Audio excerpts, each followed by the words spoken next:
जब भगवान शिव को माता सती के आत्मदाह का समाचार मिला, तब पहली बार पूरे ब्रह्मांड ने महादेव के रौद्र रूप को देखा। आखिर कौन थे वीरभद्र जो शिव की जटाओं से प्रकट हुए? कैसे कुछ ही क्षणों में दक्ष का विशाल यज्ञ नष्ट हो गया और कैसे माता सती के शरीर से 51 शक्तिपीठों की स्थापना हुई? आइए सुनते हैं शिव पुराण की यह हृदय विदारक और दिव्य कथा।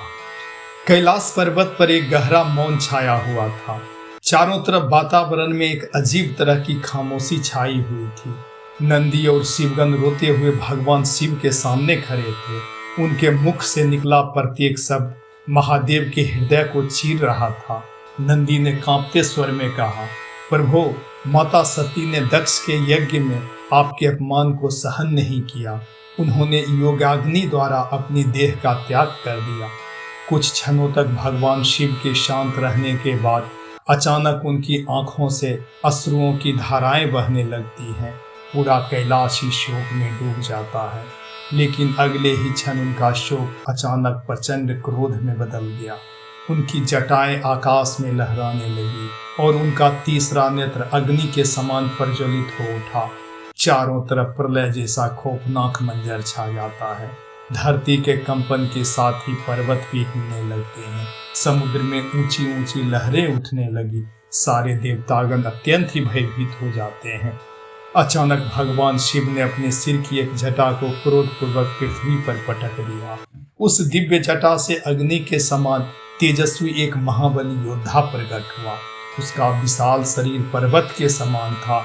नेत्र अंगारों की भांति लाल थे। उसके हाथों में अनेक दिव्य अस्त्र शस्त्र सुशोभित थे। उसकी गर्जना मात्र से ही दसों दिशाएं कांपने लगी।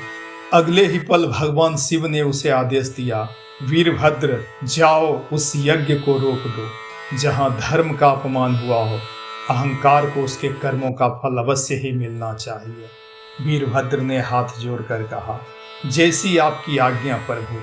उसी क्षण माता भद्रकाली भी शिव के क्रोध से प्रकट हुई और वीरभद्र के साथ शिवगणों की विशाल सेना लेकर उस दक्ष के यज्ञ की ओर चल पड़ी। उधर दक्ष का महायज्ञ अपने अंतिम चरण में पहुंच चुका था।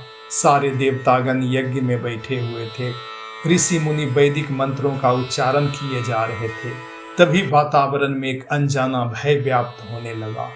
अचानक आकाश में काले बादल छा जाते हैं। तेज आंधी चलने लगी। यज्ञ की अग्नि डगमगाने लगती है। तभी यज्ञशाला के द्वार पर एक भीषण गर्जना सुनाई दी। वीरभद्र अपनी विशाल सेना के साथ वहां पहुंच चुके थे। उनके पीछे हजारों शिवगण थे। उनकी आंखों में धर्म की रक्षा का संकल्प और महादेव के अपमान का प्रतिकार स्पष्ट रूप से दिखाई दे रहा था। दक्ष प्रजापति ने क्रोध से पूछा, तुम कौन हो जो मेरे यज्ञ में विघ्न डालने आए हो? वीरभद्र ने सिंहनाद करते हुए उत्तर दिया, मैं वीरभद्र हूँ, भगवान शिव के क्रोध से उत्पन्न। मैं उस अधर्म को समाप्त करने आया हूँ जो इस यज्ञ में हुआ है। इतना कहते ही यज्ञशाला में हाहाकार मच जाता है। शिवगणों ने यज्ञ की वेदियों को तोड़ना शुरू कर दिया। यज्ञ के उपकरण बिखर गए। देवतागण भयभीत होकर इधर उधर भागने लगे। ऋषि मुनि समझ गए कि यह कोई साधारण घटना नहीं, बल्कि धर्म और अहंकार के बीच का संघर्ष है। कथा के अनुसार वीरभद्र ने दक्ष के अभिमान को चूर कर दिया और यज्ञ को रोक दिया। दक्ष प्रजापति को भी उनके अहंकार का कठोर दंड मिला। यज्ञ पूर्णतः नष्ट हो गया। चारों ओर धूल, धुआं और मौन छा जाता है। तभी ब्रह्मा जी और भगवान विष्णु वहां पहुंचते हैं। उन्होंने वीरभद्र से कहा, अब क्रोध को शांत होने दो। धर्म की स्थापना का उद्देश्य प्रतिशोध नहीं, संतुलन होता है। वीरभद्र ने भगवान शिव की आज्ञा का स्मरण किया और शांत हो जाते हैं। कुछ समय बाद स्वयं भगवान शिव यज्ञ स्थल पर पहुंचते हैं। उन्होंने माता सती की निष्प्राण देह को देखा। वह दृश्य इतना मार्मिक था कि महादेव का हृदय करुणा से भर उठा। उन्होंने अत्यंत प्रेम से माता सती की देह को अपनी बाहों में उठा लिया। उनके आंखों से अश्रु बह रहे थे। संपूर्ण ब्रह्मांड मौन हो गया। उसके बाद भगवान शिव ने माता सती की देह को अपने कंधे पर रखा और दुख में तांडव करने लगे। यह तांडव केवल क्रोध का नहीं, बल्कि विरह और अपार शोक का भी था।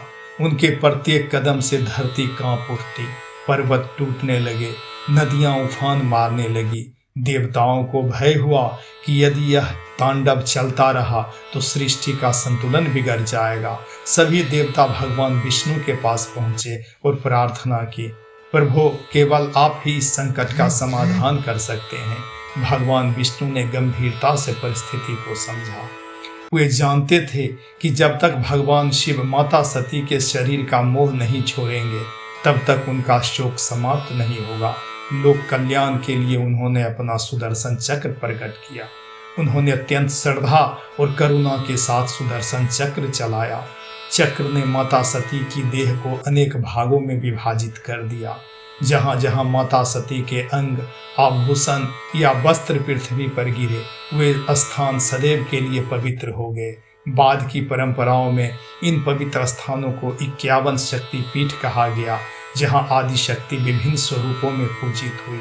इन शक्ति पीठों में माँ कामाख्या, माँ कालीघाट, माँ ज्वालामुखी, माँ नैना देवी, माँ हिंगलाज और अनेक अन्य पवित्र धामों की महिमा आज भी श्रद्धापूर्वक गाई जाती है। जब माता सती की देह पृथ्वी पर विलीन हो गई तब धीरे धीरे भगवान शिव का तांडव समाप्त हुआ।